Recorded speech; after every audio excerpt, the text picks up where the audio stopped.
My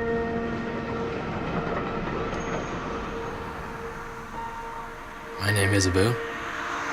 I am a high school student, 17 years old. People learn in different ways. For me, if I see something really cool, I'll try to take it apart and figure out how it works. It's a bit more extreme now because instead of it being hardware, I like to know how algorithms work. My freshman year, I remember Googling machine learning. Had no clue what it meant. That's the really cool thing about the internet is that someone's already doing it, so you can just YouTube it and it's right there.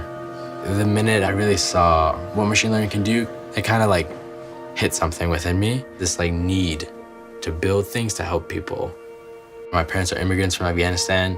It's not easy coming in. The only reason we made it through some of the times that we did was because people showed acts of kindness. Seeing that at an early age was enough for me to understand that helping people always comes back to you. Machine learning is this concept that we can train computers to identify patterns in data and then use those patterns to predict off of new data. I have a quick demo. This is just some code that I wrote last night. Miss Roscoe is the first teacher that I actually talked to about machine learning. Abu and I first met his sophomore year. I was his Programming 1 teacher.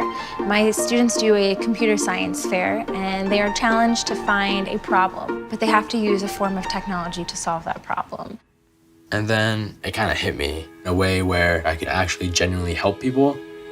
Mammograms are the cheapest imaging format there is. It's the most accessible to people all around the world. But one of the biggest problems that we see in breast cancer is misdiagnosis. So I decided that that was going to be my project, build a system for early detection of breast cancer tumors that's accessible to everyone and that's more accurate.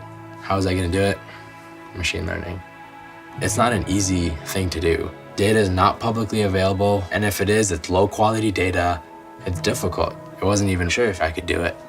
And I remember just thinking about like, everyone else is building a calendar, like maybe I should do that. But I was like, no, you gotta do this. You need to.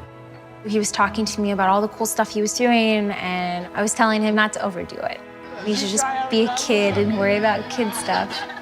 The biggest, most extensive resource that I've used is this platform called TensorFlow. I've spent so many hours going really deep into these open source libraries and just figuring out how it works. Eventually, I wrote a whole system that can help radiologists make their decisions. All right, ready? Yeah. I'm by no means a wizard at machine learning. I'm completely self-taught. I'm in high school. I YouTubed and just found my way through it. You don't know about that kid in Brazil that might have a groundbreaking idea, or that kid in Somalia. You don't know that they have these ideas, but if you can open source your tools, you can give them a little bit of hope that they can actually conquer what they're thinking of.